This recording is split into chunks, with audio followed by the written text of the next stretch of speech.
Oye, muéstrame tu tierra, mami. Vamos juntos para allá. Bueno, mira. Oye, llévame al campo, la tierra donde naciste. Carretero tira su carreta, que recuerda donde viviste. Contemplarte en la sierra, contemplarte en los valles, y lo hacemos juntos para capturar los detalles. Tierra, tierra, muéstrame tu tierra, mamá. Tierra, tierra, muéstrame tu tierra, mamita. Tierra, tierra, tierra, tierra. Bueno, mira de nuevo, estamos viajando lejos, pero vale la pena. Recogemos recuerdos y siempre buscamos terrena. Esto es tuyo y siempre lo será. Siempre será tu tierra y siempre lo recordarás. Óyelo, tierra, tierra, siempre lo recordarás. Tierra, tierra, es tu tierra, mami. Tierra, tierra, tierra, tierra. Bueno, mira, juntos vamos para allá. Tu tierra. Escucha, aquí es tu tierra y siempre la será. Siempre la será, mamá. Aquí es tu tierra y siempre la recordará. Óyelo bien, mamita. Y siempre la será. Siempre la será, oye. Aquí es tu tierra y siempre la recordará. Siempre la recordará. Aquí es tu tierra y siempre la será. Vamos para allá, mamita linda. Aquí es tu tierra y siempre la recordará. Vamos para allá. Tierra y siempre la será. Siempre la será, oye. Tierra y siempre la recordará. Camina, como dicen. Tierra y siempre la será. Siempre la será, mamá. Siempre la recordará. La tierra, tierra, tierra. Tierra, tierra. Vamos para allá, para tu tierra, mamita. Tierra, tierra. Siempre será tu tierra. Tierra, tierra. Camina para allá, camina. Por siempre aquí estará. La, la, la, la, la, la, la. Oye, por siempre aquí estará.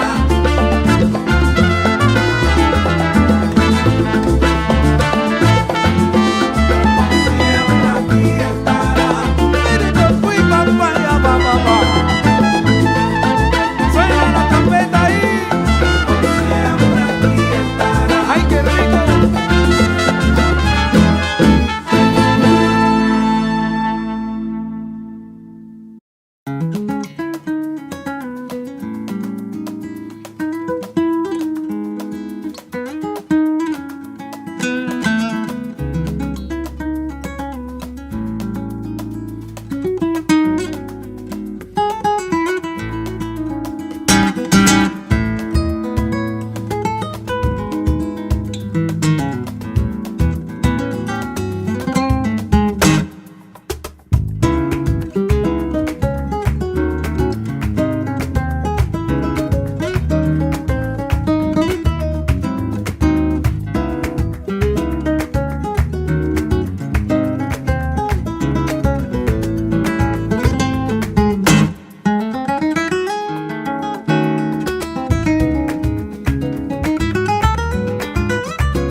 Thank you, Mr. Chief Justice. Appreciate it.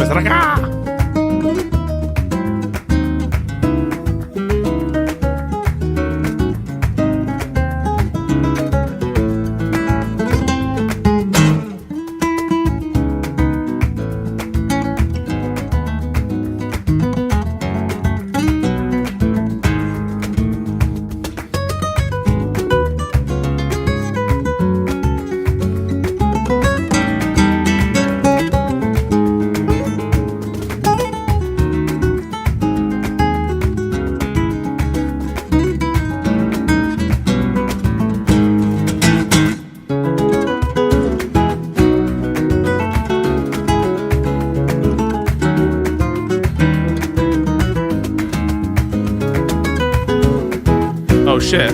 Thank you, Vastraka. Yeah, no, I need to check the emo shit. The thing is, removing the emotes that people are okay with removing doesn't actually add, but I'll check how we are doing with memberships.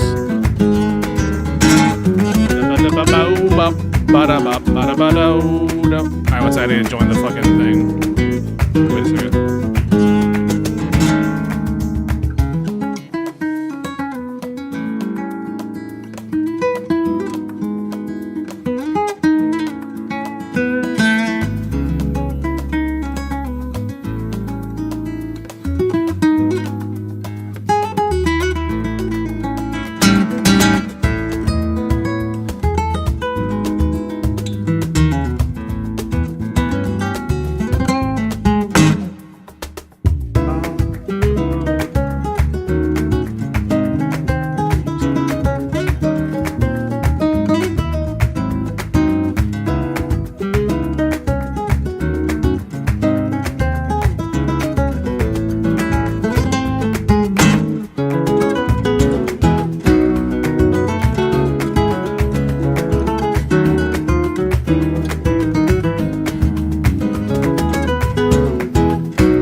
misunderstand your position. So let me just try to make this like very, very clear.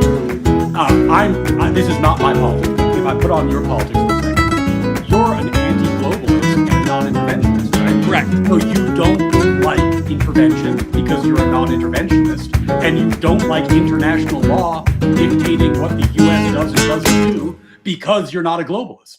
So, Correct. You know, this is not. I don't think there's any contradiction in that position, right? You don't like it because of domestic political implications, not because of some kind of like international legal theory. That is a great way to distill it. Now, we'll put this conversation on hold for a second here. So January 10th, I'm the debate architect for an organization called Word War. And the goal of Word War, sort of the vision of it, to give you just the quickest idea possible of it, was we wanted to combine sort of the entertainment aspects of something like the UFC with debate. And we see the debates becoming bigger and bigger, and you see shows like Piers Morgan. You see the impact of debates like with the presidential debate with Trump-Biden. It's becoming bigger and bigger as voices get bigger on social media. And so the idea is to have a central place where debates could be arbitrated neutrally, where the debaters are treated like the talent that they deserve to be treated, and where there are entertainment values that are ridiculously high, both in person and when you're watching at home. So it's going to be a huge party. Moderation is going to be as best as possible down the middle. And we're going to try to bring some of the biggest names together for debate and people that we think are going to be big in the future that are competently arguing some of the topics that are the most important. And so as part of that event, the very first debate there is going to be my co-host here, Ryan Mullally, and he will be debating frequent frenemy of the show, who's with us right now, our friend Pisco. Woo! Pisco, what's happening? Let's see if I could, there we go, we do that. Oh, look at this. Look at this. I mean, I don't know about you, Pisco, but I have been saying, I've been hearing rumors that the undercard is just going to steal the show on this debate. I feel like we're going to knock this one out of the park. This is good. This is going to be absolutely hype. It ain't going to be a debate. It's going to be a massacre because your shit is whack. It's so fucking whack. And to be honest with you, when I got the call from Dana, it was super, super fulfilling to me, who has worked so hard to bring mastery to another level. I don't think if there's anyone in the game who's better than me when it comes to debating these issues. And so I really do think that the people are going to see what I'm capable of, and there ain't even going to be a fight. This is going to be just a beat down. And so yeah, that's what I'm looking forward to most of all. You think it's going to be that easy, Pisco? You think you're gonna walk all over me after I took the championship belt in our last debate? That shit was rigged. That shit was rigged. That shit was rigged. Oh, because you have some fucking bullshit judges who were rigged by Admiral Gibbs, who was probably drunk when he picked the fucking judges in that case. Yeah. The deciding judge was Enemy Charlie, the girl who famously got into that argument with Andrew Wilson recently. You think she was rigged? You mean when she sniped Andrew Wilson and basically said something tangential? She's secretly been right-leaning, and she's been on my side all along. Listen, I don't think so, Pisco. But you know what? You'll have another chance. Listen, I don't know how you bring it. You have satisfaction from like rigged wins. You must be like some person who like really wants the participation trophy and any kind of activity that you are a part of. But that was a beatdown debate that we did have, and the fact that the judges that were rigged voted for you in the favor, it means nothing because the people are going to be the judges in this particular debate. I don't give a fuck. Everyone will see exactly what I'm going to do to you, and it's going to be sick. It's going to be sick. I mean, you're here as a centrist defending totally untenable policies from the Trump administration, and on the biggest stage that I've ever been on, in front of maybe the largest crowd I've ever been in front of virtually, it will be devastating for you, and you'll have to delete your channels and accounts.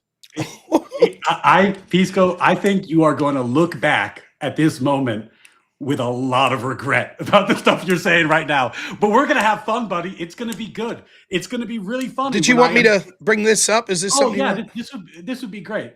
What is this? Some kind of ambush? Yeah, I don't need a fucking. I just wanted to ask you, Pisco, because we've always, I thought, had a pretty good relationship. Mm-hmm. I thought we had a pretty frenemy type relationship. Would you say, Pisco, that I debate in good faith? Is that how you would describe me? No, I wouldn't describe you that way. No, you wouldn't? No. So I mean, Rob, can we play this little clip? Yeah, this is have it. Pisco, if you have anything you want to submit to, I'm happy to sit back. No, I have no doubt standing by my words. I'm going to do that. Like, this is just going to be very easy to just reiterate and just reemphasize. I'm sure whatever it is that you're pointing at. Well, this is just for context. Mike up there, Mike Fake Ryan is Mike Two Trees, a friend of me who I often debate, as I think has been on a number of panels. Who beats you down, who triggers you. That's why you're so mad that you watch this. Has had, so by the way, this is the equivalent of Bill Belichick going and doing the secret cameras that he did. I forget what other team it was, but that's what you're doing right now. It's fucking crazy that your public stream is public. That's fucking. Oh wild. No, I'm just saying I don't need to fucking watch your shit to know where you're gonna go. This is what Mike and Pisco. I'm not even going to do their tactics, but this is what Mike and Pisco said about me after they were done with their strategy session, trying to take the belt from me. So let this run, Rob. Yeah, you have to hit play. I don't have access to it. Okay. Turn on whether you're a citizen, because that is just the whole thing we're trying to define. Yeah. Wait. So is this debate like October 1st or January 10th? It's like in a week, dude. Oh, okay, just so Jan 10th. Okay, yeah, no, so that's coming up soon. If you want to prep more, if you want to, I can try and do a little bit more viewing of what Ryan's arguments might be, and maybe we can do another quick little mock debate. I'm just just being nice. Me being nice. Me being nice, Who's and the just Bill Belichick with the secret cameras? Just to be clear. Hey! This is you know what this is called? This is called hey. You know what this is called? This is called me placating a loyal member of the community. I have no intention. I don't need to prepare. I don't need shit. No, what's amazing about this is that nice fucking screen pause, by the way. I look like a. Are we good? Are we done with this clip? You didn't remember that Mike offered to go into my stream? Oh, I know. Wait. I know he offered that. I'm placating him. He donates to the channel. He's just like a nice guy. And listen, I know that you don't have many fans, but I actually do want to have a good relationship with the people who come to my stream and who are contributors. And so I will sometimes say like, yeah, sure, yeah, send me a message. I'll definitely review whatever it is that you want to send me. And Rob, as someone who gets probably similar, because he pulls views. I don't know. He does pull views, and people will send him shit. And sometimes you're like, yeah, I'll get to that. And that's what that is. But you trying to clip it out of that's bad faith, Ryan. That's bad faith. Oh, it's very bad faith for me to notice that you accuse me of a Bill Belichick spy ring while orchestrating a Bill Belichick spy ring. You literally, the fact that you're pulling that clip. Watcher of mine. Yeah, Mike's a frequent watcher of mine. He's on my channel all the time. I'm humoring a fan. Okay. What you're doing is, you as a principal, as a debate opponent, you're going into the locker room and doing a little sneak peek as I'm talking to my fans. Oh, okay. Yeah, that's what's happening here. That's what's happening, right? And listen, can you know tell what? you, buddy. I it won't matter. actually, you know it what? won't matter. I just do want to say something, Ryan, because I have to confess, I am a bit of a hypocrite because I am going to do a little bit of a, looking at your arguments in advance. I'm just going to read like whatever brief the Heritage Foundation has prepared for the Supreme Court, or like, the government's brief. And I'm sure that it'll just be the literal translation of what you're about to say on screen. Oh my God, Pisco, you got me. When we're talking about a Supreme Court case, I might look at what the best lawyers in the field had to say. The best lawyers, the best lawyers from the Heritage Foundation, centrist Ryan, the best lawyers. Anything, Pisco, you won't say anything that appears in the briefs that oppose the Trump executive order, because surely I won't be copying it wholesale. Briefs is a problem based on No, I just know that the way that you do research for your position is you read the brief in favor of Trump's argument and you just say that. That's what I'm saying. I'm like, I don't do that. I kind of have a more principled view on what the Constitution should say, but you go into your research and you're like, how do I do my research? I'll just go to the Heritage Foundation or to the government's brief and I'll just say it. Now, listen, let me ask you both a question real quick, because the audience that's going to be voting is going to be like lay people. It's not going to be exclusively attorneys or anything. Are you more concerned with how the audience votes, or do you want to really win the argument for like the fellow streamer attorneys and people that are in the legal profession that are going to be watching it? You trying to embarrass each other in front of them? You're going to take their. I have an audience of one, Rob. I have an audience of one, which is Ryan. I want Ryan to know that he's cooked and that I know that he's cooked. He can say whatever he wants about the rigged judges and the other debate from Admiral Gibbs with the rigged judges, but he knew after that conversation, I fucking got him. And so the audience that I'm worried about, the only person that I care about is Ryan. Ryan knowing that he got demolished. So that's what I'm worried about. Yeah. Unlike Pisco, I use my real name when talking on the internet. I have a legal reputation to defend. So yeah, I will be honest. It does matter to me that, people who are legally educated listen to what I have to say and go, oh yeah, he got that right. But that won't stop me from beating Pisco. It hasn't stopped me from beating Pisco in every debate we've had so far. I don't see why it would be an obstacle this time around. Every debate so far. With the disadvantage of having to defend a professional reputation. And, it doesn't hinder me because I know what I'm talking about. It's so funny. Every debate so far, including the one that we most recently had about the American moral proposition, where you got I seem to recall that your position in that debate was something like, well, if it's written on my heart, I know it's objective morality, and that means that it's correct. And that's why, even though the framers had slaves, they were more adhering to the American moral proposition than, like, I don't know, the woke DEI people who want, I don't know, affirmative action. But that was the debate which you won, right? You won that debate? Well, my position was the Declaration of Independence is a moral statement of values for the country. And your position was, fuck that. I know better than our founders. So yeah, I think I did pretty well. My position was, fuck that. I know better than well, listen, yes, if that was, I challenge everyone to go into that conversation and define where I said, fuck the framers. But this is the kind of tactics we're used to from Ryan. Is his distillations, unlike my distillations, are just made up in their like fairy tale land shit. And you know what? To be honest, he can have it, right? He can have all of the little fucking games that he's going to play. He can have the little side editorial comments, because I just care about being in his fucking head and him knowing that crushing feeling that the people who know, they know that he just got fucking demolished on objective morality. Can't even define it. Doesn't know shit about the American moral proposition that he's just inventing as though it were some like, concept that has a long pedigree. Yeah, it has, obviously, the American moral proposition. This is what I mean. This is why he lost that debate. It couldn't possibly have a long pedigree. It was only cited by Jefferson, Frederick Douglass, Abraham Lincoln, Martin Luther King Jr., all cited the same American moral proposition that I did, that Pisco suddenly thinks doesn't matter because he knows better. But that's how it goes. And the thing about Pisco is he's a lot of fun to debate. He does his yes or no thing. He gets all mad. He gets feisty. But at the end of the day, I don't know. He just hasn't won one yet. So maybe I should throw him one just for. Oh, now the excuses come out. The excuses come out. Have the experience of winning a debate. So that actually might be good. So when you're seething in the comments, I think actually I'll just win this one too, because it is kind of a big stage. Yeah, listen, it's a big stage where the best go to bang. I don't know how this guy fucking, what's this guy's name? Who's the announcer guy? I forget his name. This Yo, can Ben we Swan. talk? Can this we piece talk of about Ben ass. Swan. This piece of Yo, ass. Rob, can we talk about this for a second? Yeah. It is fucked up to have a moderator that much better looking than us. Yeah, That's Fucked true. up. Yeah. That's like, Well, I mean, I'm here now, so you guys get a precursor. You know, yeah, Pisco, we're just gonna get fucking mogged on stage like all night. It's Yeah, gonna but the be rough. guy's like, he's gonna be like the situation from from Jersey Shore. Like, what does the fuck does he know?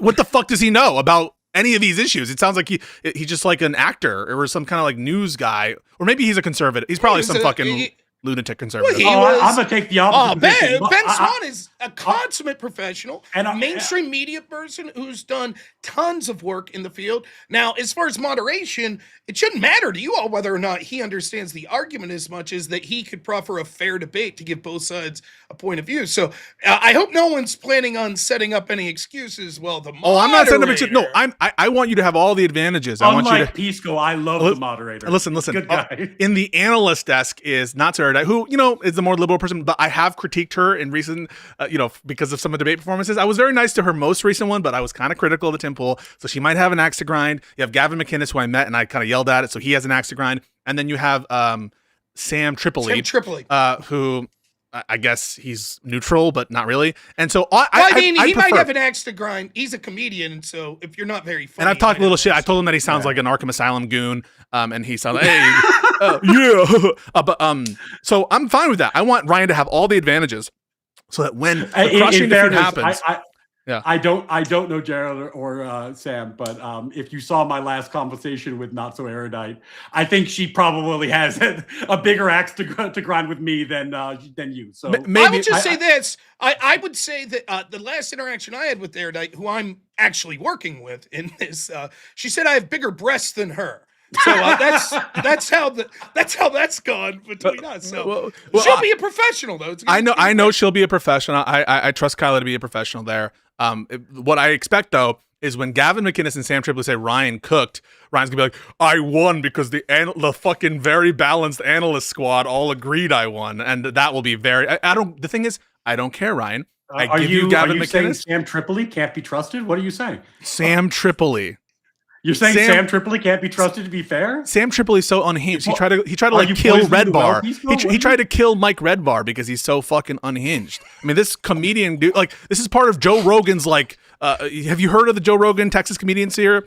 Like, these motherfuckers might as well be cultists, and you're asking whether or not he's going to be very objective in this legal debate. Yeah, I mean, oh my god. So this is the Pisco No, keep playbook. the rig judges. Keep the rig. No, I want you to have the rig judges. They're not judges. They're commentators. No one's good. You know what we should do, Rob? We should just let Destiny judge the debate. That's the only thing. I don't think he likes Pisco. Wait, that would be great. Okay, let me think about what Destiny has said about me in the recent weeks. He said, I'm bad faith piece of shit. The only reason I have some of these like debates with like Hutch and stuff is to appeal to tankies. And so, yeah, why don't we get another judge who is critical of me and my takes? You know what Destiny said about me the last time I heard him talk about me? Wait, that's fair. I mean, like, he really hates you. So he called me a MAGA cocksucker, and then I'll give you that one. Hey, I'll give you that one. And then I'm not done. Yeah. And then compared me to Mr. Girl. That was where Destiny went last time you talked about I'll give you that one. All right, I'll give you the actual win. I'll do the concession. Even now, Destiny probably likes me better than he likes you. In all fairness, and probably more than Rob too. Rob as well. That said, go ahead, Rob. Sorry.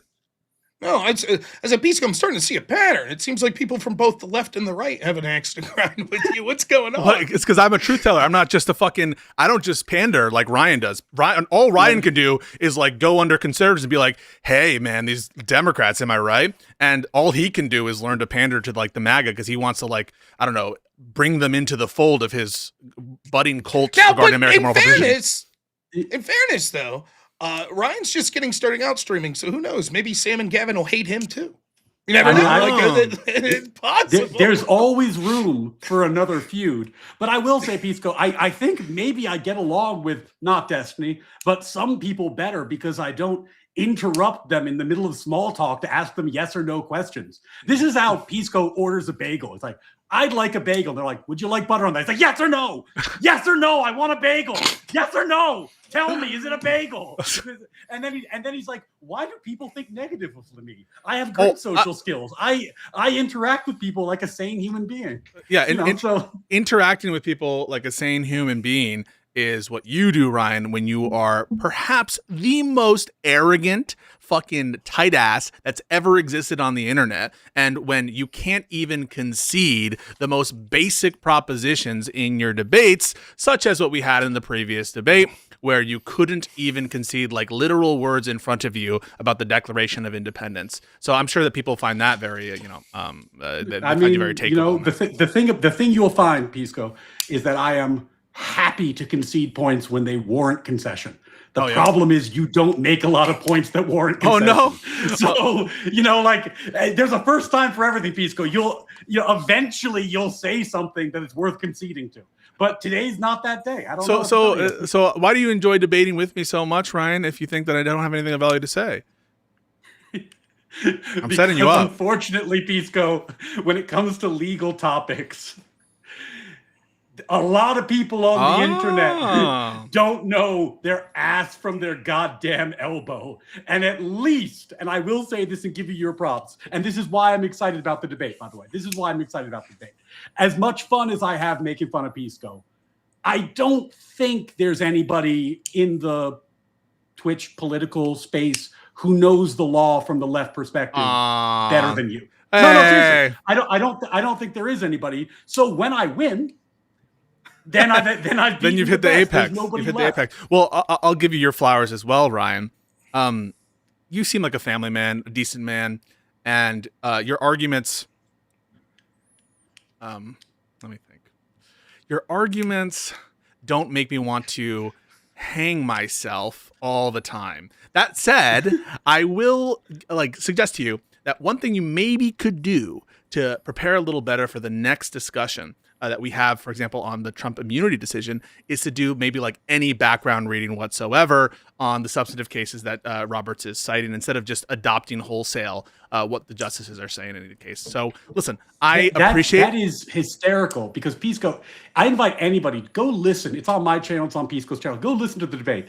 One of the things that happened in that debate is that Pisco took a position that the actual lawyers who were actually litigating against Trump said was not legally viable in oral argument. And Pisco's like, this is the position. I don't even know what you're referencing. I read him the quote. I read him the quote where they admit to Justice Gorsuch this is not a viable legal argument. Pisco's like, Ryan doesn't I don't even know. I don't believe Ryan has no idea what he's talking about. I don't believe your rendition there. But no, I am looking forward to the debate, Ryan. I think that this is in between the Jews are evil debate and the women shouldn't vote debate.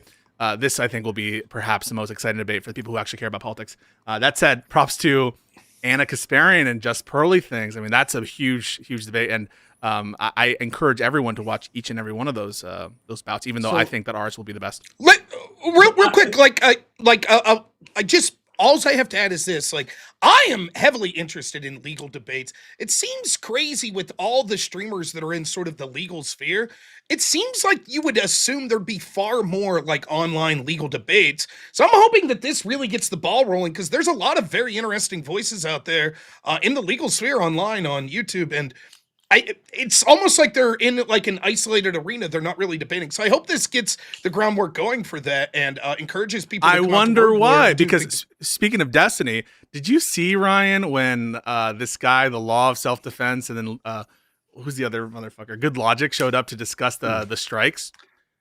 I didn't. I actually, my chat told me about it, but I have not seen it. It's because, frankly, just like you think that I'm like the pinnacle, I guess, of Twitch politics when it comes to legal stuff, they really can't do much better than you, Ryan, because when they go onto these individual debates, it is so embarrassing that they have to leave early or say things like, "Oh no, bombs can't cause shipwrecks." It really does, strain credulity, and there's a reason why they don't show up to these debates, and I think it has less to do with I don't know, they're not aware that those opportunities exist, and more to do with they know that they're out of their depth.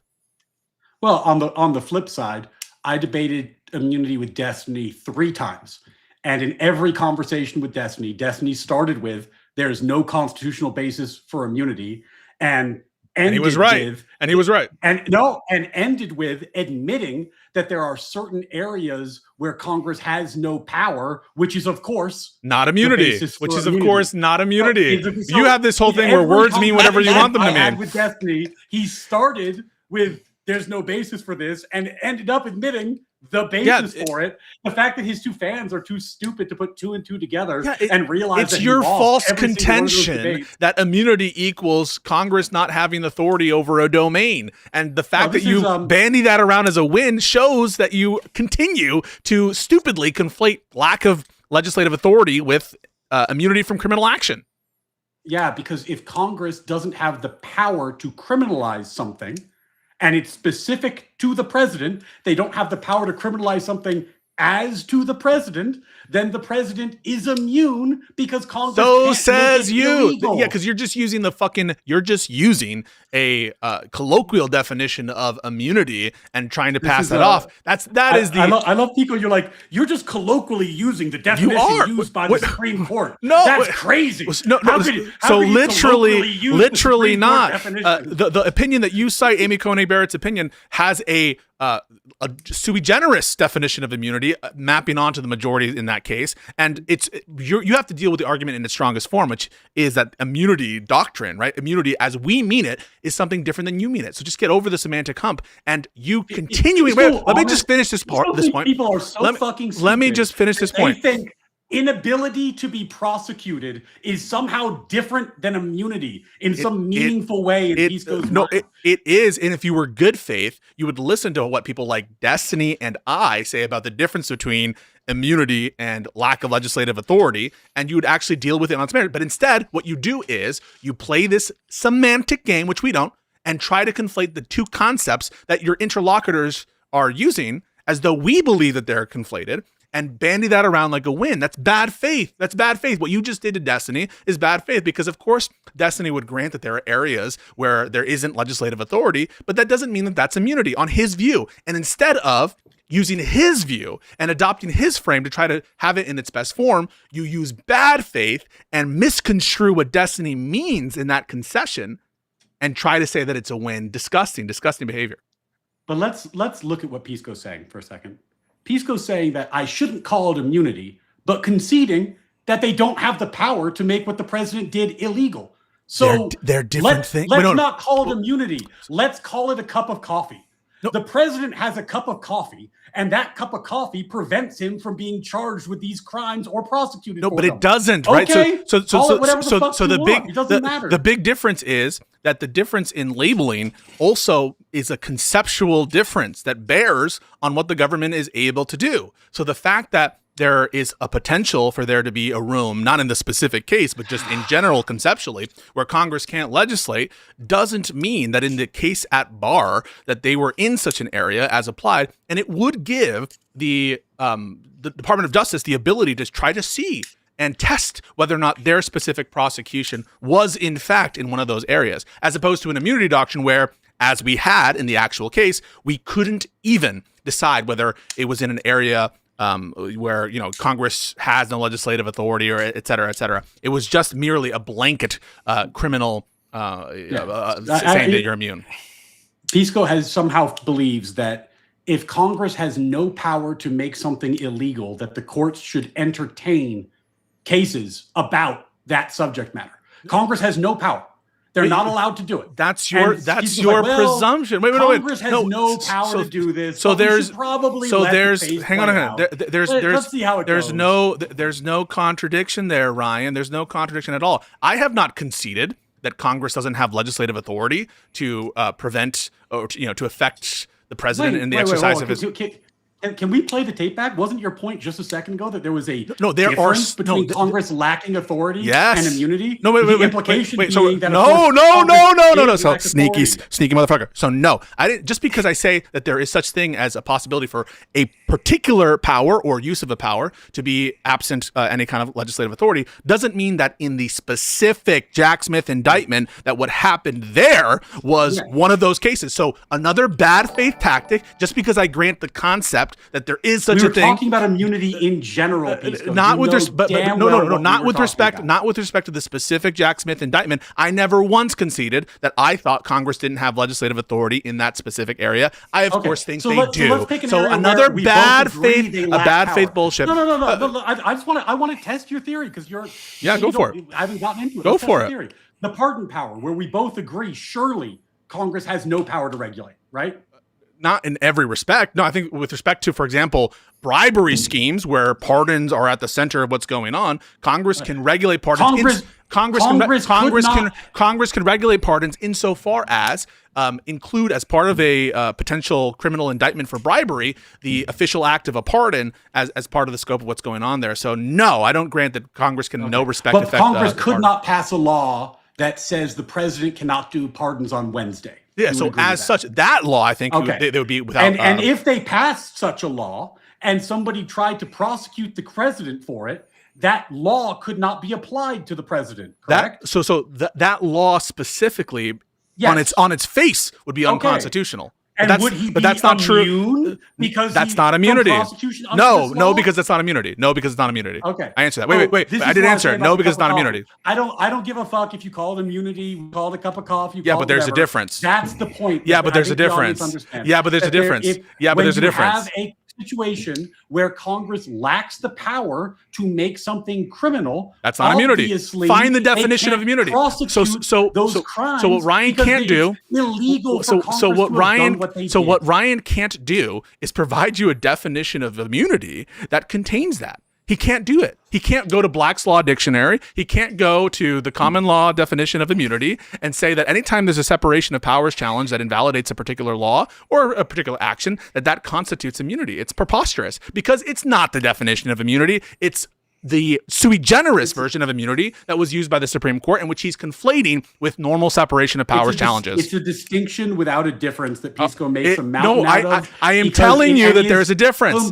Here's the difference. Here's the difference. From Amy Coney Barrett spelled this out. It's you can't charge them and the right to interlocutory appeal. That she said it, that's what it is. And I don't, honestly, at the end of the day, if the best you have is a pedantic semantic it's not pedantic. About, it's not pedantic. Call this immunity, even though you would. Yeah, because you want to change. You're like the libs.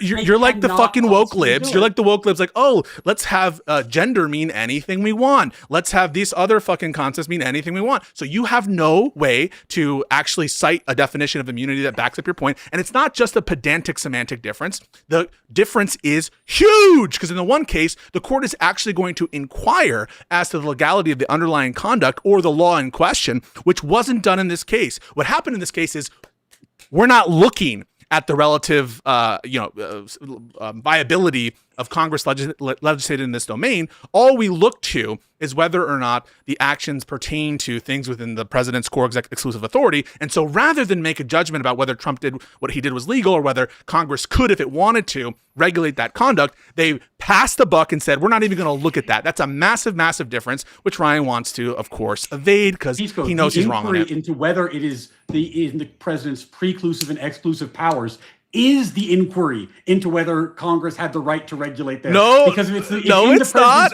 Preclusive and exclusive powers. Preclusive and exclusive. No, it's not. So here's the question, right? So if preclusive and exclusive, let's go back. Let's go. What do you think preclusive and exclusive means? It's with respect to which branch of government has authority to make a determination. Yeah, but it doesn't. But it doesn't. So preclusive. Meaning no. This is preclusive meaning preclusive meaning no one else has it. No one else has it. But and that's exclusive meaning no. What? But no. Stop. Exclusive meaning no one else has to do. But hang on a second. Okay. So Ryan, wait. I just answered your questions. I just answered Ryan. Bad faith, Ryan. I'm going to now address your point because you can find areas of where the president is ordering stuff, which you will call illegal. So here's an example, right? So if the president does what he does with the Department of Justice, he orders a prosecution in his conclusive and preclusive authority on the basis of someone's race. He says, go after that person because they're black, constitutional or not. In other words, illegal or not. Answer it. You have to illegal specify or not? What you mean by illegal? Against Do the you mean Constitution, can he be unconstitutional. do you No, mean- no, no, illegal. do you mean In can he accordance be with the prosecuted? in accordance Or with do the you mean- in accordance with the Constitution. That's what I mean by illegal in this context. In accordance with the Constitution.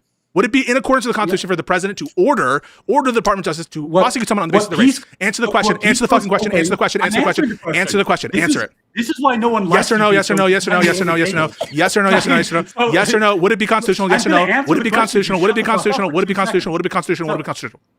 Here is the difference that Pisco is hoping the audience Would it be doesn't constitutional? Would it be understand. constitutional? Would it be constitutional? There Would it be are constitutional? Would it be two constitutional? Yes or no? Yes or no? Yes or no? Yes or One no? Yes or no? is- Just no, let him yes or go, no? Pisco. Okay, I'll make sure he gives a yes or no. yeah. I will, but leave him go One for. is, could you go to court and get an order that says the president must be stopped from doing this because it is unconstitutional? In that case, the answer is yes. The second question is, could you later go to court and prosecute the president for a crime for doing that? In which case, the answer is no. So it depends on which legal action you're talking about. But yes, I agree with you. You could go to court and get a TRO or an injunction to prevent the president from doing that because it's unconstitutional. Wait, but I thought it was in But his that is a conclusive separate- and preclusive authorities. I thought it was in his conclusive and issue. preclusive authorities. So you're telling me that That is something. a separate Wait, you're issue. telling me that the courts could order. Wait, so this is what Ryan is trying to tell you: that the courts could issue an injunction as to an action which is in the conclusive and preclusive authorities of the president. Is that right, Ryan? Pisco. can we Answer back the up for a fucking second if you wanna go- if question. wanna go You fucking yes or bloviating no? fuck. Answer the question. Give him a chance. Yeah. Pisco, there is a world of difference between a criminal prosecution and what's happening in the example that you laid out. And here is the difference. In a criminal prosecution, the question is, Not what I asked, does not what I asked, not what I asked, not what I Congress- asked, not what I asked. It is what you Just asked. let him finish. Does Then you can make your point. I Congress promise. have this authority? And the answer was no, because it's the president's conclusive and preclusive authority.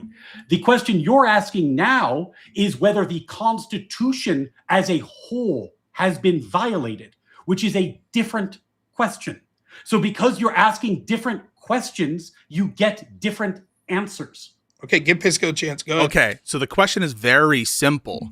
Can the judiciary, a creature of statute, say a lower district court, whose injunctive powers are also a creature of statute in that Congress has given equitable powers to the court through vesting statutes that give them such authority, could the court issue an injunction into an action which is in the preclusive and conclusive authority of the president, and it's calling for a yes or no? I believe that would go to the Supreme Court for the reason you just said. But yes, in this instance, I think that you could probably get an injunction in that context, but you could not get a criminal conviction. For the reasons I've the explained. mere fact that on the Supreme Court's view that something is within the conclusive and preclusive authorities of the president isn't enough to know that Congress, quote, can't legislate in that area because you just granted that they could. What the difference is, and that shows you the difference in that I was trying to say in this entire time, the between the question of whether Congress can legislate in a sphere and criminal immunity. And this just beautifully exposed it, because he does say, Ryan just said, that there are ways in which Congress can directly regulate the conduct of the president, notwithstanding the fact that it's in the conclusive and preclusive authority. No. Well, in what respect haven't you? Congress enacts these lower federal courts. They give them injunctive powers. I said they're creatures the of Supreme Court statute. would have to be the one to do that. But, That's why I said it would have to go to the Supreme Court. In virtue of, so only the Supreme Court could issue an injunction as to the president. Probably. Why? Yes.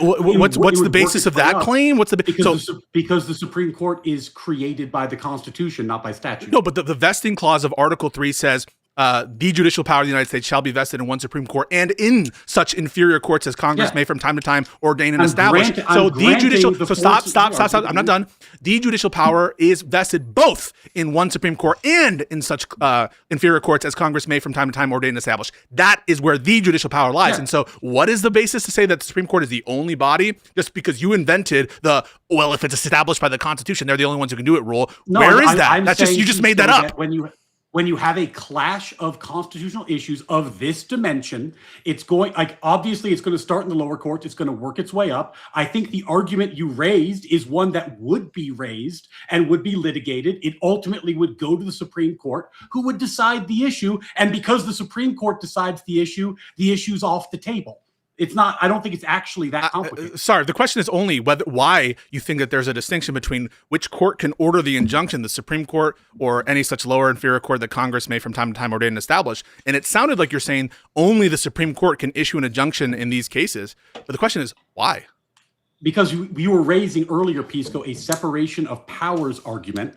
And I was granting that it is possible that that argument would have some force, which would then mean that the lower courts would kick this up the chain because they were concerned about the separation of powers argument that you, by the way, raised. It was your argument.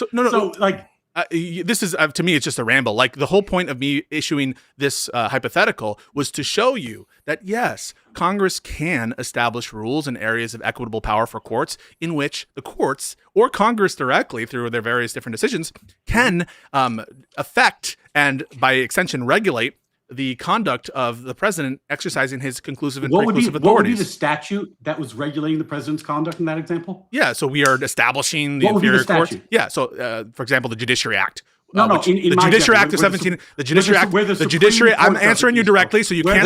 Leave him answer, Ryan. I'm answering it directly. You said which statute? No, which statute? No, which statute? I said the Judiciary Act of 1789. That's a statute. I answered your question. Okay. In the example where the Supreme Court issues the order, which statute? The statutes granting the Supreme Court the power to make. I don't know the specific statutes that sit here, but there are grants of Supreme Court injunctive power. Mm-hmm. They are. Mm-hmm. Do you deny that? Mm-hmm. Do you deny that? Do you deny that? Do you deny that? Pisco, do you deny that? Pisco, I know you like. Do you deny that? The issue that Pisco is trying to gloss over here is that the problem with the criminal prosecution is that Congress passes a law that criminalizes the president's behavior and they lack the power to do it. In the example where the Supreme Court relies on its own constitutional authority, we have a very different fact pattern. It's a completely different. Well, I thought it was conclusive and preclusive. Wait. I'm going to do what you did. What does exclusive mean, Pisco? What does preclusive mean, Pisco? Oh, so now the court isn't. Now they're sharing discretion over the executive. I thought you said preclusive, exclusive, conclusive. Pause. Can you define for those of us that aren't attorneys, preclusive and conclusive? So my understanding, do you want me to do it? Or either of you. Yeah, either one. Because so. there's someone sitting here listening. And understand this too at Word War. Just remember, you two are attorneys, so you have a different vocabulary than us. So yeah. So by the way, just since we're having a pause in the fire, Pisco, what's your timing, Rob? What's your timing for today or night, so I don't care what. Yeah, for today. I'm just chilling, bro. I'm just chilling like a villain. Cool. Yeah. I'm good till 10, but it's okay. So I understand conclusive to be they're the ones that decide the issue finally. They conclude the issue. And preclusive means they, to the extent that someone else has made a different decision, they destroy those other decisions. Those decisions have no effect. That the what the president decides in the given context is the thing. It's both the final thing and it pushes out all the other things. Is that fair, Ryan? Is that basically what you're saying? I think that's more or less fair. And if we're going to back up and try to take a second and explain some legal niceties that I think we've been glossing over, one of the big differences in these examples is in the situation where someone goes to court and asks for the president's doing something illegal, please make him stop. They're not actually suing the president almost ever. What they'd be doing in this case is they'd be asking the attorney general to be stopped from doing something. The attorney general's doing something illegal, not the president. And they would then ask for injunctive relief to prevent the attorney general from violating the Constitution. That is very different than saying that the president violated a specific law passed by Congress that Congress lacked the authority. Don't you believe in the unitary executive, Ryan? Ryan, don't you believe in the unitary executive? Purely constitutional issue. Wait a second. Don't you believe in the unitary executive? That was unconstitutional. Wait. I thought you believed in the unitary executive theory, Ryan. The president is the unitary executive, not the attorney general. So in what respect? So I thought that the entirety of the executive power of the United States was vested in a president, a singular president. And so in what respect to the extent that the attorney general is using executive authority, how is it different in kind from what the president is exercising, such that it would apply, that you can do this kind of inelegant exception that you just invented out of thin air? Pisco, do you seriously think that unitary executive theory means that there's no situation in which any other branch can ever contradict the president or say he's breaking the law or violating the Constitution? Is that what? No, did I say no? Did I say that? I have no idea what you're talking about. No. What I'm saying is from a theory.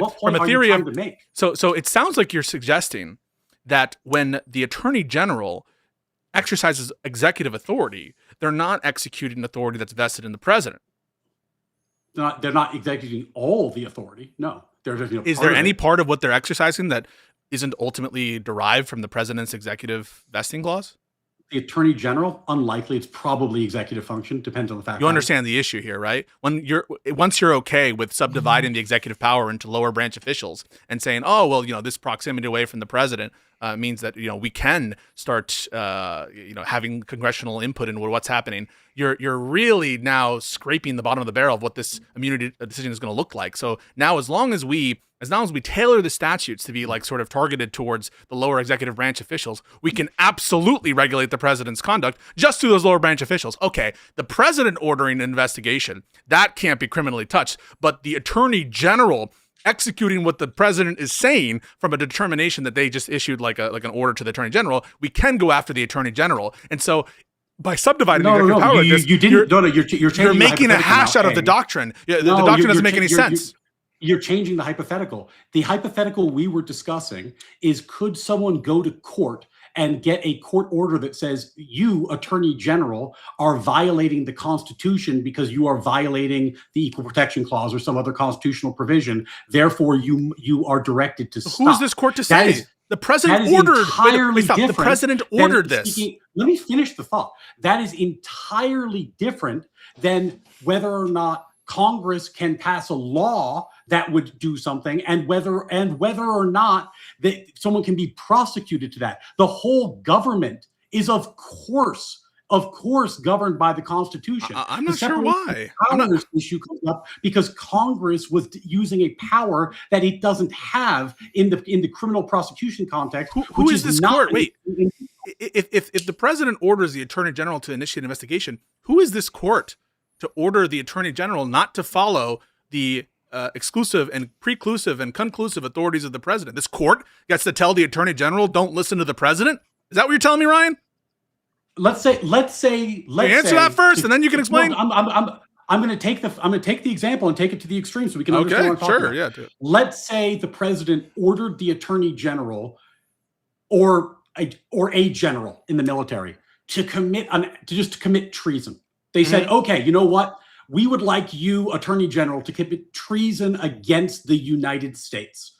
The idea that there is, and we've talked about this at length because you know my views on this, the idea that the structure of the Constitution would prevent the government from defending itself against a constitutionally defined crime isn't the same thing as saying that whether Congress can pass some talking about a constitutionally defined crime. This is your way to get out of it. I didn't speak of treason. I said let me ask each of you a question here, Pisco. Like, in discussions I've had with you in the past, you've made it very clear that just because something is illegal doesn't mean that someone could be criminally prosecuted. Correct. For example, you could illegally spy on the president, but that doesn't mean that any of the people that did that through the so given that, it seems that Ryan seems to be making a compelling argument. If the definition of immunity is cannot prosecute, that you would be able to say, yes, there's injunctive relief to say that a president could do things that are unconstitutional, but that does not mean that you could criminally charge him. If you already accept that there's times we could say something's illegal,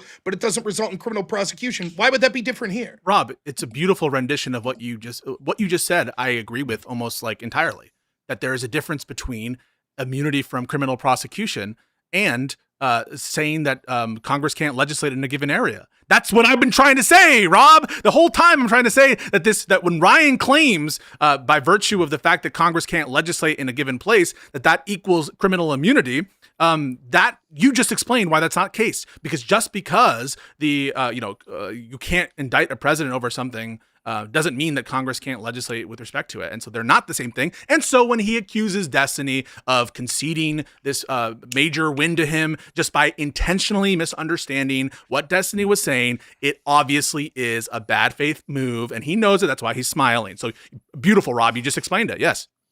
Well, No, I'll give you a chance to respond. Go ahead, Ryan. Then I have a question for you as well.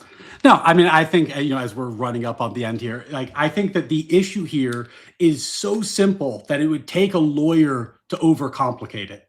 If Congress doesn't have the power to make something criminal, then you can't prosecute that as a crime. Congress doesn't have the power to make certain things the president does criminal, so they can't be prosecuted for those crimes. Call it immunity, call it whatever the fuck you want. The outcome is the same. That is very, very different from saying, can you, on the basis not of a statute passed by Congress, but on the basis of the Constitution itself, ask that a branch of the government be stopped from violating the Constitution itself, not some law, the actual Constitution. These are very different questions. I understand it's convenient for Pisco to conflate them, but they're very different questions, which is why they receive different answers. Only one side's conflating here, Ryan. Let me ask you a question then, Ryan. This is a two-parter. First off, can you envision an action where the Attorney General carrying out an order from the President of the United States could be criminally prosecuted for carrying out that order? Yes, that's the treason example I just gave. Okay, so if you believe in unitary executive theory, and it's just that the Attorney General is basically just an underling of the unitary executive, wouldn't that by default be saying that Attorney General should be covered under that unitary executive theory? And if there is true presidential immunity, the Attorney General also shouldn't be allowed to be prosecuted? Yes. Well, in the example that I just gave, and by the way, I just want to be totally clear about what I'm doing here, because typically I say what the court said and try to use their points. This is beyond the court's ruling. This is like a Ryan Mullally gloss on things. So understand that I'm kind of like off on my own here. But the court didn't decide any of this because none of this was before the court, right? My view personally is that, yes, they everything they said was right because separation of powers dictated the outcome in that case. However, treason is a constitutionally defined crime. It is the only constitutionally defined crime. So if someone is committing treason, they are by definition stepping outside of their role, no matter what that role is. You cannot both be the executive and commit treason. But it's against the Constitution. Wait, it's against the Constitution. It's against the Constitution to steal an election or to conspire to do so. It's unconstitutional. In the same way that treason defines, the crime of, the Constitution defines the crime of treason. The Constitution prevents the president from trying to steal an election. One of the theories that wasn't the question. The question was, is it unconstitutional for the president to direct his subordinates to investigate potential election crime? That was the question for the court. The way that you frame it, right? The way that you frame it does all the work for you. So yeah, you're framing it in the way that Trump would want you to frame it. But the better way to frame it, just like in the example, because I'll provide you one, because you've already said it would be illegal, is let's say that the administration were prosecuting someone because they were Jewish. Could Congress criminalize that? No, they couldn't criminalize it, notwithstanding the fact that it's illegal, correct? They could not criminalize it, no. Even though it's illegal, right? Yeah. Okay, so that goes to show you that it's different things. That just because something is in the conclusive, according to the court and according to you, and preclusive authorities of the president doesn't mean that he's the last word on what is legal and what is not. And we're able, in fact, to cover, that is to say, the immunity doctrine covers more than merely what's in the president's authorities. It covers things that the president could do that would be illegal. Of course, an immunity doctrine that only covered legal things would be absurd. Yeah, the point you're making now is like trivially true. Of course, any immunity doctrine protects illegal activity. What the fuck else would it protect? If the thing you were doing weren't a crime, it wouldn't. So why does the president? So why do we give immunity for things that the president doesn't have authority to do? Because he had authority to do this. No, wait. No, he wouldn't have authority to order investigation on the basis of someone being Jewish, right? You agree with that? He wouldn't have the authority. I think Correct. he probably would have the authority to do so that. you think the It would president be- has the he'd be authority incorrect. no, you think the I president think would he have the could be- authority? I think he could be enjoined, but I don't think. I don't think it's outside. So the scope wait, of his he would be authority. enjoined. Why would he be enjoined? Because he can't order it, right? He doesn't have the power Yes. to do it, right? So it shows you, right? It proves you that the immunity doctrine not only is covering things that are within the president's authority, but also things that are outside the president's Well, authority. if what you're saying is, Pisco, could in a future case, which was not before the court, so is not part of this immunity decision, Dodge. in a future case, would it be correct if the court said we can in fact prosecute presidents for things that are constitutional violations, not statutory violations? I would agree with you. That was my. That's treason one of point the I just made arguments earlier. of the Jack Smith indictment was this was a conspiracy against rights. That's one of the conspiracies. A conspiracy against rights. Is a statutory offense. No, but it's no. It's obvious. section 1983, Pisco. It is a obvious. statute. No. Pisco, Obviously, Pisco. but so is Pisco. treason is a statutory offense. I honestly, dude, I hate to do this to you because I know it's your move. Is conspiracy to violate rights a Yes, statute so is passed by treason. Congress? Treason is a statute Yes, passed by Congress. But treason, unlike that particular crime, is defined. So in the it's a Constitution. statutory. No, It's no, a no. But the constitutionally defined the crime. Constitution does not enact a treason statute. It just defines the scope of what treason can be. But It you still need defines the only permissible scope. no, of but it doesn't. treason. Right, but it doesn't treason authorize. is exactly no, but, right, this, but it doesn't and authorize. Can be nothing else. But it doesn't authorize a indictment based on treason. You need to have a treason Pisco, statute. That's why. Wait, stop laughing. This is you've it's so embarrassing. I mean, absolutely lost the plot. this is embarrassing. So you agree, don't you? Just going to answer yes or no. That in order to have a prosecution for treason, there needs to be a statute criminalizing treason. Correct? There does need to be a statute. Okay, so would you say, Constitution says oh, there needs to be. that's statutory because there's a statute giving the cause of action? Of course there is. Okay, It's a crime. Where in the Constitution is the conspiracy to violate rights crime defined? It's not that the conspiracy against rights part Obviously, is it's not no, defined. no, but who Where in the cares? Constitution Who is cares? the The treason rights are crime defined. Wait, no, defined? the rights are defined in the Constitution. That's where the rights are. So there's an embedded constitutional element in the rights. Yes, but Just like the violating treason. The rights is not a criminal offense freestanding. Violating These are equal ad protection hoc is not something you can distinctions. send someone to jail So for. what? So what that it's not Pisco, defined no, as a this crime is in the not ad hoc. Constitution? Pisco, Yes, it Pisco, is. Pisco, can you send someone to jail merely for violating equal protection? No statutes involved. No Can criminal you? laws Can you? involved. Just Okay. say, Okay. Same thing with treason. Go ahead. Okay, and Same thing with treason. Go ahead. Same thing with treason. Go ahead. Same thing with treason. Go ahead. Same thing with treason. Go ahead. No, Pisco, I've Same thing granted with this treason. point. Okay, so I've it's on. granted So this it's point equal. already. So it's equal. So it's No, equal. So it's not. equal. Just wait, one at a time. Leave Ryan finish it. Pisco, It you can is- get back it is in. not remotely equal because one is actually defined in The rights are defined in the Constitution. and the other is The not. rights are actually And- defined in the Constitution. And what The rights are Pisco defined in the has Constitution. totally lost the plot on here is that you can, of course, sue under the Constitution, not to put someone in jail, but to prevent a violation of the Constitution. What you cannot do is sue under the Why that Constitution to difference? put someone in jail. That's just not how the law. No, I'm not. No one's saying that you can sue to put someone in jail. Don't be fucking ridiculous. First of all, although there are some, private criminal suits. Pisco, would it be possible? Because I do have a hard stop at 10. Can I give you the last? Oh, do you want the Let's last do word? last or word do you real want quick, and the, then I wanted or do you want guys me to have to- the last word. Yeah, let's give Pisco the last word here, and then you guys can talk about this till you blew the face. But Okay. I did have one more point that I wanted to make for you too. So So I think what's been evidently shown is that there are these sui generis, these very special factors that Ryan is pulling out of his ass to try to distinguish why he would be okay with the court and Congress, by extension, stepping in when the president is clearly exercising some preclusive and conclusive authority, such as ordering the attorney general to do an investigation based on someone's Judaism. Then he's like, oh yeah, sure, it's conclusive and preclusive, but Congress and the courts can still get involved. Oh, that doesn't really sound like conclusive and preclusive. Oh, you know what's different? What's different is they're trying to do criminal stuff in the context of a former president, and it's not criminal. Yeah, that is a difference. That's what I'm trying to show. I'm trying to show that criminal immunity isn't the same thing as Congress being unable to legislate in a given area. That's my point. And this whole shit about treason being, he goes to treason because that's like the one crime that's specified in the Constitution, but Who the fuck cares? You need a statute enacting treason anyway, just like you would need a statute enacting the crime of conspiracy against rights.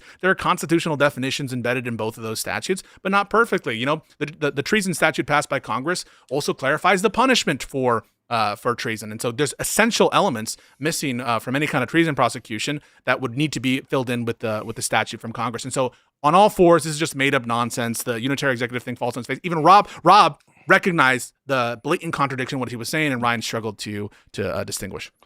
So I know there's no good time to end it, but Ryan, you do have to get leaving. So Pisco, I'll ask you quick, 30 seconds.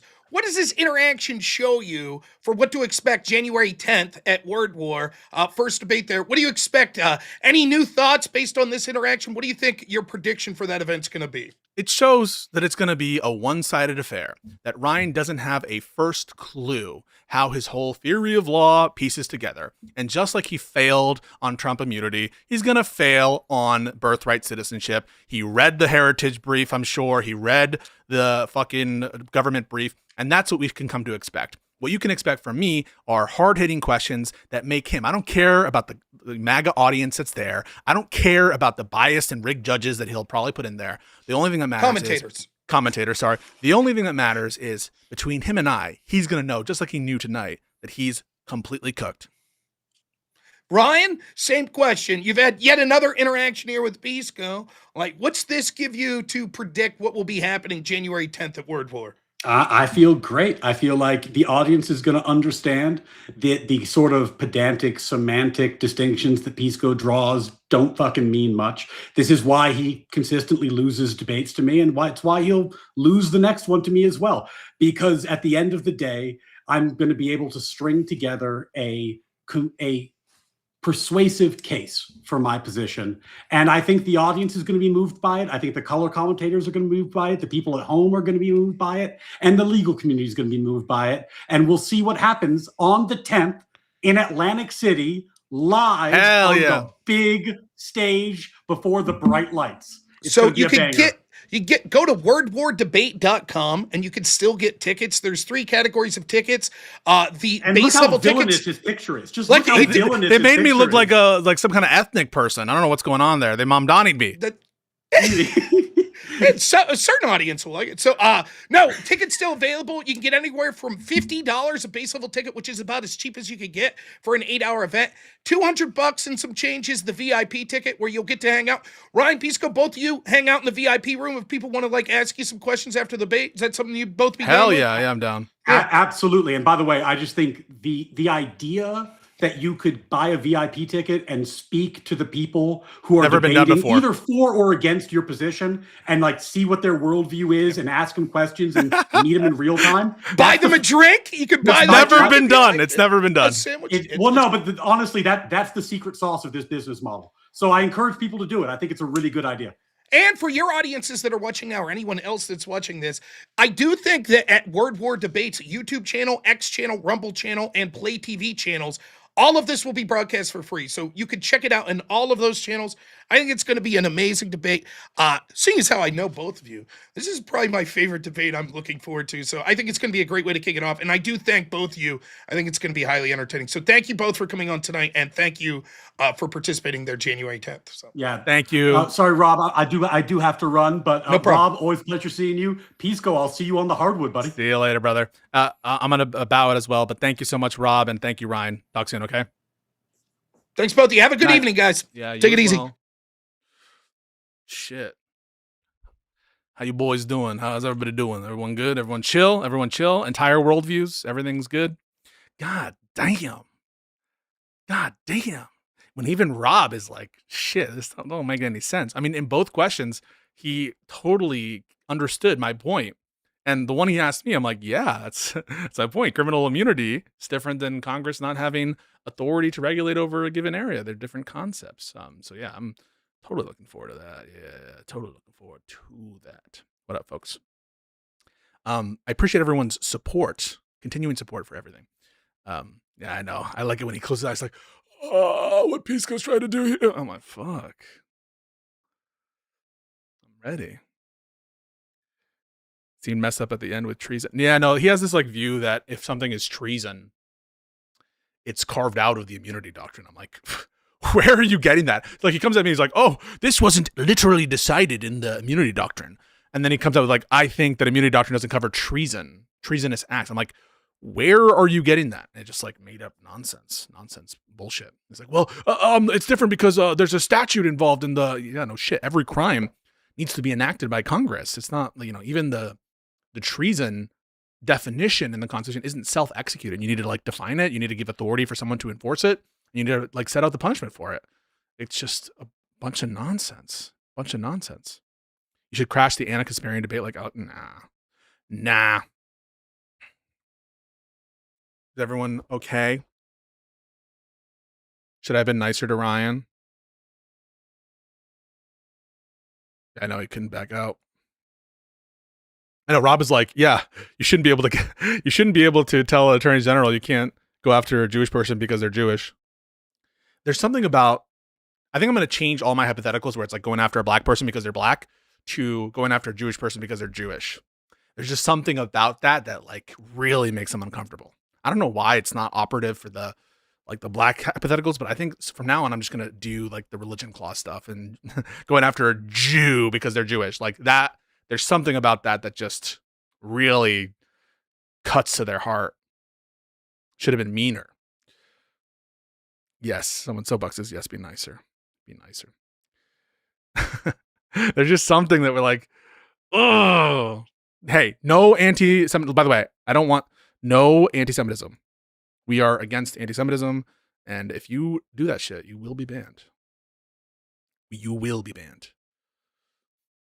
Walk out to the Red Bar song. Mike makes your day.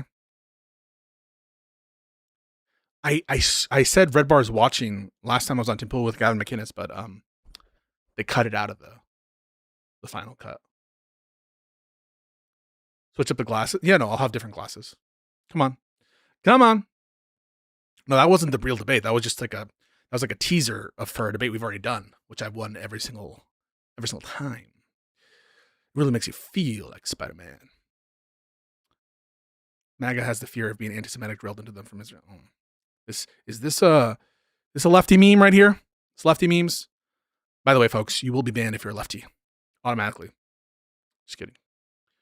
Great live and learn. I gotta go, but I love you guys very much. Sub to the channel. Very fun when you do that. Like the channel. Very nice when you do that. And stay tuned. We're gonna put out some of the video, like the debates I had this week on Venezuela and whether I'm bad faith or whatever. That'll be coming up at some point. But you guys are the best audience of all time, unless you're a snarker. And in that case, unfortunately, you're gonna have to die in a video game. But yes, much love. Hablamos.